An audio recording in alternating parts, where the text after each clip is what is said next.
In this module, we will deal with some of the motivational concept for the science. No? It is also the motivational Sunday session or the Sunday motivational session. No? Her Sunday को लगभग हम एक कम से कम ऐसे motivational चीज़ों का use करेंगे ना, बातों का इस्तेमाल करेंगे जो हमारे साइंस को और बेटर कर सकता है ना। आज के लिए हमारा टॉपिक है साइंस ना, अबाउट साइंस। साइंस है क्या, साइंस को किस तरीके से हम बेटर कर सकते हैं, साइंस ह्यूमन वेलफेयर में कैसे एक मूवमेंट करता है, इम्प्रूवमेंट करता है, और किस तरीके से साइंस हमारे डेली लाइफ के लिए एक इम्पॉर्टेंट सब्जेक्ट ना हो करके एक इम्पॉर्टेंट टास्क हो जाता है। डन। साइंस हमने जब क्लास 5 से ही साइंस की इनिशिएशन हुई, एक साइंस के कुछ टर्म्स आने शुरू हुए, तो वहाँ से सबसे पहले हमने साइंस की डेफिनेशन समझनी शुरू की, साइंस के पर्टिकुलर कंटेंट को पढ़ना शुरू किया, और वहाँ से हमें एक चीज़ पता चला कि साइंस वो चीज़ है जो किसी भी चीज़ के पीछे क्या एक्चुअल हो रहा है उसको बताता है ना। मतलब साइंस अभी तक हमने ये समझा everything which is happening this is because of science. वो कहीं ना कहीं किसका एक रिजल्टेंट होता है, ये साइंस का एक नतीजा होता है ना। साइंस की जो डेफिनेशंस हमें बताई गई अभी तक ना क्लासेस में, वो ये बताई गई, science is the organized way step by step and well stabilized education is actually called as science ना। साइंस क्या है हिंदी में समझेंगे तो इसको बोला गया सुसंगठित, सुव्यवस्थित, क्रमबद्ध ज्ञान को ही विज्ञान बोलते हैं ना। कोई भी चीज़ जो एक लेवल बाय लेवल हो ना, एक क्रम में बनाया गया हो, ठीक है, व्यवस्थित हो, उसी को हम क्या बोलते हैं, साइंस बोलते हैं ना। अगर आप देखेंगे आपके नेचर में हैपन होने वाला कोई भी एक सिंगल सा अगर टास्क अगर आप देखें या कोई भी नेचुरल फिनोमेना देखें, आप वहाँ पर पाएंगे everything actually follows the same laws which are given in the science definition, that is well organized, step by step and well defined. Clear? Science जरूरी नहीं है कि साइंस में केवल हम साइंटिफिक टर्म्स को ही पढ़ें ना, तो साइंस अपने आप में ही एक एजुकेशन सिस्टम हो जाता है जो कि किसी भी सब्जेक्ट की एजुकेशन में सबसे बड़ा इंपॉर्टेंट रोल निभाता है। मैं आपको जैसे कुछ एग्जाम्पल के थ्रू बताना चाहूंगा।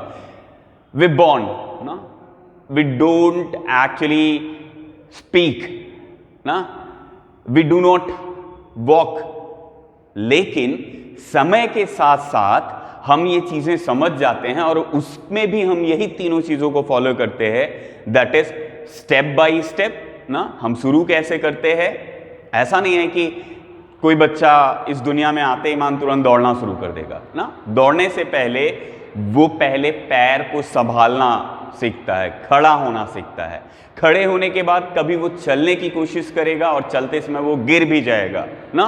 फिर स्टेप बाय स्टेप उसको पता चलेगा कि हाँ भैया, पैर से डायरेक्ट न चलने के बजाय दोनों पैर से एक पैर को दूसरे पैर से बैलेंस करके सेंटर ऑफ मास को, अपनी बॉडी की सेंटर ऑफ मास को एक जगह बैलेंस करके तब पैर आगे बढ़ाना है, और शायद तब भी वो चलेगा तो फिर से गिर जाएगा। क्लियर? लेकिन जब वो गिरता है तो फिर से खड़ा होता, और इस समय उसने अपनी गलती जो किया था उसमें कुछ बदलाव करता और अब समझ में आता कि हाँ भाई स्टेप बाय स्टेप वो चलना सीखता है। सेम यही चीज़ बोलने में भी होती है, ठीक है। तो यानी कि साइंस का इस्तेमाल ऐसा नहीं है कि हम एक एजुकेशन सिस्टम में ही कर रहे हैं। Science is actually initiated before born and the after born ना। बायोलॉजी की जो आप रिप्रोडक्शन के प्रोसेस सारे पढ़ते हैं, वो सारे कहाँ से आते हैं, वो साइंस के बिफोर बॉर्न के कॉन्सेप्ट होते हैं ना। वो साइंटिफिक टर्म्स ही हैं, वहाँ पर भी स्टेप बाय स्टेप किस तरीके से भ्रूण का निर्माण होता है, धीरे धीरे वह एक बेबी फैटल में बनता है और लास्टली वो इस दुनिया में आता है। और दुनिया में आने के बाद भी साइंस का काम खत्म नहीं होता, आगे भी स्टेप बाय स्टेप हम साइंस को समझते रहते हैं ना। तो ये बात हो गई साइंस की। साइंस की नेसेसिटी की बात करें तो जिस तरीके से अभी बताया कि as a human being we need to know the science behind every particular natural calamities or everything happening behind us ना, हमारे अगल बगल में जो भी चीज़ें हो रही हैं उसके पीछे कहीं ना कहीं साइंस का ही रोल है, और वो साइंस किस तरीके से उस रोल को फॉलो करता है उसे समझने के लिए जरा देखते हैं ना। सीजन्स, आप जब सीजन्स के लिए पढ़ते हैं कैसे सीजन चेंज होते हैं, ज्योग्राफिक में हम पढ़ते हैं, और ज्योग्राफी भी एक तरीके की साइंस है, क्योंकि अगर आप देखेंगे उसके कंबाइंड सिलेबस को तो उसको बोला जाता है सोशल साइंस। डन है। तो सोशल साइंस लगाने का तो मतलब हुआ ना कि it will also follows the same itself और same the thesis which is given in the science ना। कंप्यूटर साइंस हम पढ़ते हैं ना, कंप्यूटर साइंस भी साइंस लगाता है, तो कारण क्या है, क्योंकि साइंस में भी यही सारे टर्म इस्तेमाल किए जाते हैं जो टर्म हम कंप्यूटर में इस्तेमाल करते हैं या कंप्यूटिंग में इस्तेमाल करते हैं। क्लियर। साइंस का एक सबसे बड़ा रूल होता है, जो नेसेसिटी के लिए मैं बात कर रहा था, साइंस की सबसे बड़ी रूल होती है, that is called as the IPO rule ना। ये जितनी भी साइंटिफिक चीजें होंगी जहां पर भी साइंस इन्वॉल्व हो रहा होगा, ये एक यूनिवर्सल लॉ के अकॉर्डिंगली आप कर सकते हो, दैट इज IPO रूल, जहां पर I is understand for the input, P is for the process and O for the output ना। तो कभी भी किसी भी साइंस को इसे 3 स्टेप में समझा जा सकता है। कभी ना कभी किसी चीज का इनिशिएशन हुआ होगा ना, इनिशिएशन का कॉज कुछ भी हो सकता है, और वहां पर एक प्रोसेस हुआ होगा, और प्रोसेस के बाद उसमें एक बदलाव हुआ होगा जिसकी वजह से हमें एक आउटपुट मिला होगा।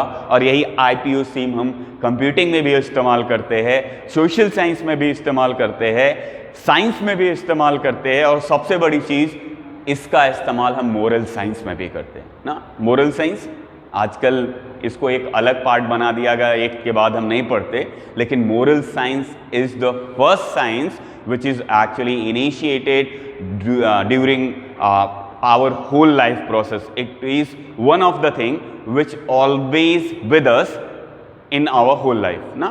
Morality, we are humans, so we must be behave like a human, और साइंस भी हमें यही बताता है कि अगर हम इस 3 पर्टिकुलर इनपुट, प्रोसेस और आउटपुट के थ्रू चलेंगे तो हमें भी कहीं ना कहीं साइंस का वही सेम नेसेसिटी मिलेगा जो हम अपनी लाइफ में देखते हैं ना।